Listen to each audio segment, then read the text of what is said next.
Bismillah, ini kitab yang sangat mulia isinya, dan ada keberkahan di dalamnya sampai ke bahan-bahannya, insya Allah. Apa isi kitab ini? Ketika saya baca-baca, saya bolak-balik, ini sebenarnya pembahasan yang nyambung. Saya duga kuat, teman-teman sekalian, ini kitab ditulis oleh murid-murid para ulama di awal-awal, yang kemudian belajar dari guru-gurunya langsung, menuliskan kitab gurunya, disalin, dan diberikan penjelasan syarah di bawah keterangan gurunya itu. Ini yang saya pegang, ini adalah syarah dari kitab yang sangat fenomenal, tersebar luas di Nusantara. Kitabnya namanya Kitab Sulamut Taufiq. Sulamut Taufiq, saya bacakan ya. Ini kitab indah sekali, ini kitab ditulis oleh Syekh Abdullah Ba'dawi, di antara keturunan Nabi SAW, seorang sayyid, beliau seorang habib keturunan Hadramaut dari Tarim. Ditulis tahun 1241 Hijriah. Diselesai ditulisnya bulan Rajab 1241 Hijriah. Sekarang sudah 1440 Hijrah. Sudah berapa tahun? 199 tahun. 199 tahun. Pertanyaan saya, kapan itu nyampe ke Nusantara? Dulu kan belum ada pos, belum ada macam-macam. Ya, kemudian mohon maaf belum ada mesin tik zaman-zaman dulu itu. Makanya ketika Anda melihat ini kulitnya dari luar, kertas ini nggak akan beda dengan kertas-kertas yang kita dapatkan sekarang. Ini lain. Tapi yang paling dahsyat yang ingin saya sampaikan adalah ini kitab bukan Sulamut Taufiknya, matannya ini disalin. Dia ada yang membacakan. Jadi ada yang bacakan, dari bacaan itu disalin supaya bisa disebarkan ke murid-murid di Indonesia. Ini dugaan saya yang pertama. Di Nusantara dulu Indonesia belum ada. Dari mana taunya? Teman-teman sekalian, karena manuskrip yang aslinya ditemukan kemudian di Hadramaut, ditahkik sekarang. Ya, oleh Syekh Al-Jibti Al-Jilani, ditahkik, diteliti, didapatkan 5 manuskrip. Yang paling menarik, murid-murid yang dari sana, kita kan punya hubungan baik tuh dulu. Sampai banyak habaib tersebar di sini. Keturunan Nabi SAW. Banyak. Dan banyak di antara mereka yang tidak memperkenalkan diri. Seperti Syekh Ahmad Dahlan, pendiri Muhammadiyah. Itu Habib, Sayyid, keturunan Nabi itu. Ya, Kiai Ahmad Dahlan, mendirikan Muhammadiyah 18 November 1912. Itu nama aslinya Muhammad Darwish. Ya, sampai kemudian dikirim ke Mekah, belajar pada Syekh Ahmad Khatib Al-Minangkabawi. Itu keturunan Nabi. Syekh Kiai Haji Ahmad Dahlan bin Kiai Haji Abu Bakar, bin Kiai Ilyas, bin Kiai Sulaiman, bin Demang Jurang Juru Kapindo, bin Demang Jurang Juru Sapisan, bin Kiai Gerebek, bin Maulana Ishaq. Anak siapa? Jamaluddin Al-Akbar, Al-Husaini. Keturunan dari siapa? Ali Zainal Al-Kabir, keturunan Ali Zainal Abidin, keturunan Al-Husain. Al-Husain siapa? Adiknya Al-Hasan. Siapa Al-Hasan? Putranya Ali bin Abi Thalib radhiyallahu taala anhu, suaminya Fatimah Az-Zahra, putri Muhammad sallallahu alaihi wasallam. Ya, banyak. Dan ini ketika datang mengajak banyak nih yang menginspirasi nih, sampai dengan saya pernah cerita dulu kumpul hari Senin. Senin teman-teman sekalian, ya, berkumpul hari Senin 17 April 1905. Ya, di mana kumpulnya? Tuh, 13 Syawal. Di wilayah Tanah Abang, Krukut. 5 orang habaib kumpul di situ. Ya. Ada Habib Abdullah, Habib Syekhan, ya, dan seterusnya. Kumpul di situ. Apa yang dibicarakan oleh mereka? Mikirkan bagaimana caranya bisa mengatasi penjajahan. Dipikirkan oleh mereka sampai mendirikan Jamiatul Khair. Didirikan oleh mereka. Dari situ kumpul lagi. Ya, 6 tahun setelahnya. Siapa yang kumpul? Syekh Ahmad Dahlan kumpul, yang dari Solo kumpul, dari Surabaya kumpul dibicarakan. Yang dulunya hampir ratusan tahun belum tercapai kemerdekaan, setelah peristiwa itu cuma 34 tahun. Yang dari Solo support dengan kekayaannya, hartanya. Yang dari Surabaya support dengan ilmu-ilmunya, tentang politiknya, tentang nasionalismenya, macam-macamnya. Yang dari sini support dengan nilai keagamaannya. Sampai proklamasi itu dikumandangkan di mana? Ya, di rumah wakaf seorang bernama siapa? Syekh Faraj bin Marta. Siapa Syekh Faraj bin Marta? Muslim, keturunan Yaman.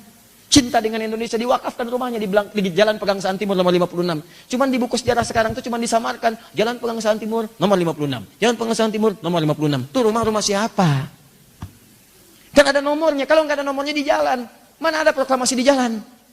Ada nomor siapa? Al-Ihsan. Alamatnya blok sekian, nomor sekian, tahu. Kalau nggak ada nomornya cuma di jalan Jinggamas, panjang. Jelas ya? Nah, ini saya duga kuat ada murid-murid dari sana, Hadramaut, datang ke Nusantara, mendiktekan ini, kemudian ditulis oleh muridnya di sini.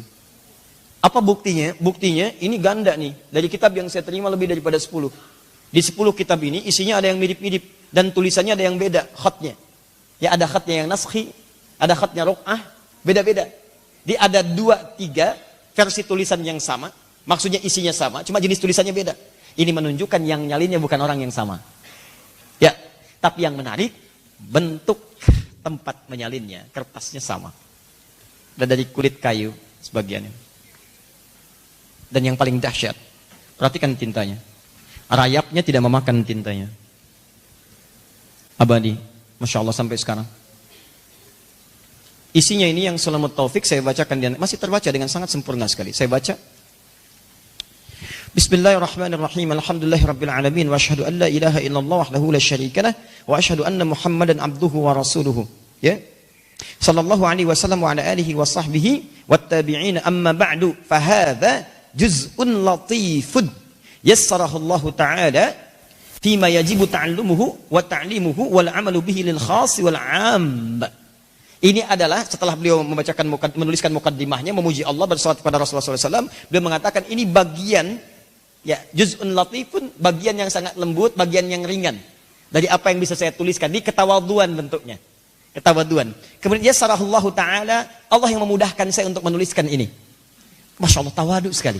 Syekh Abdullah Al-Ba'alawi, Syekh Abdullah Ba'alawi, tawadu sifatnya. Ya kalau bukan Allah yang kuatkan saya, nggak mungkin saya bisa nulis ini. Nah, seharusnya seperti itulah sifat-sifat para ustadz yang lainnya. Ya, dia merasa Allah yang kuatkan. Kemudian, fima yajibu ta'allumuhu wa ta'limuhu. Ini saya rumuskan, saya tuliskan dengan izin Allah, kemudahan dari Allah tentang bab-bab yang wajib dipelajari dan diajarkan.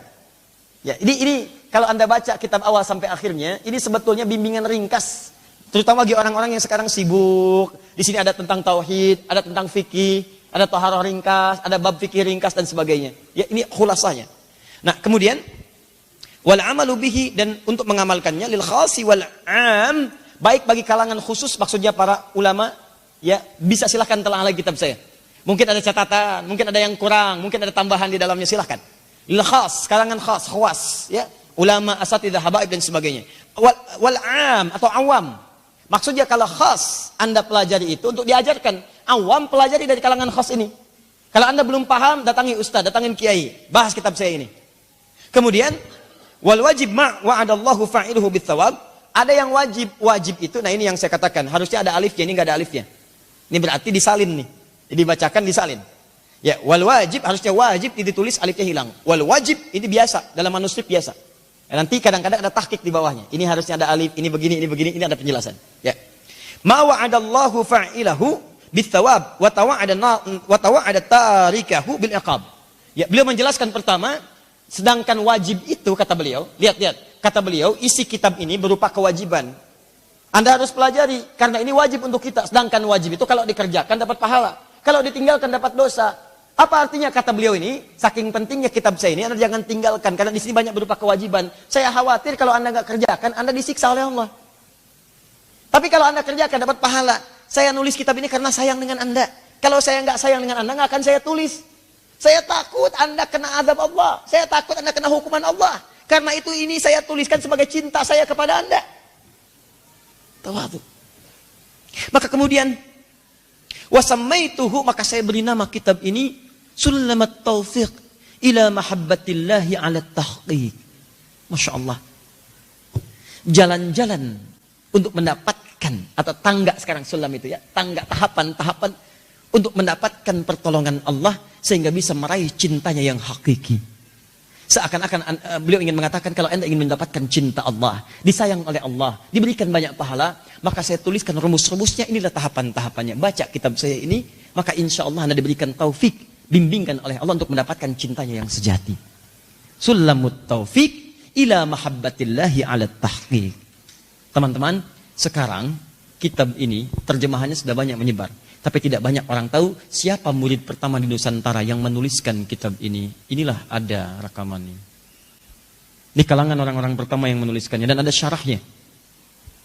Dan syarah ini disebarkan saya yakin ini tanah Jawa ini. Karena ini bawahnya bahasa Jawa.